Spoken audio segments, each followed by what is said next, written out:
Hello friends, myself Advocate Deepika.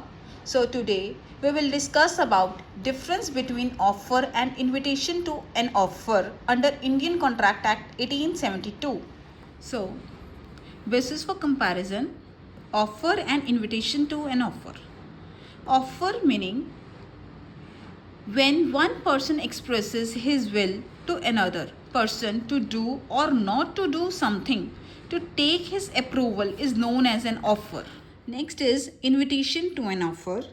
When a person expresses something to another person to invite him to make an offer, it is known as invitation to an offer. आगे मैं आपको example दूंगी, उससे ज़्यादा clear होगा आपको.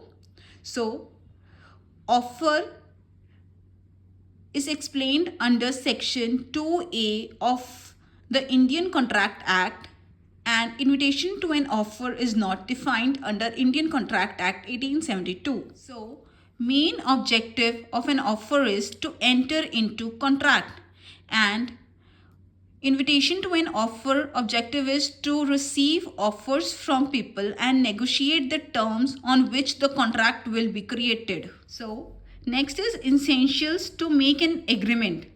For offer it is yes, and for invitation to an offer it is no. So what is consequences of this? The offer becomes an agreement when accepted.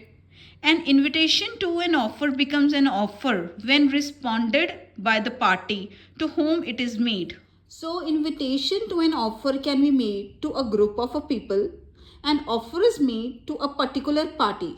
Here is one example of this. An invitation to an offer means, for example, bookseller sending catalog of books indicating prices of various books. Example of an offer is, if any person interested in any book from that catalog makes an offer to the seller. I hope you liked this video. So we have finished difference between offer and invitation to an offer. Thank you.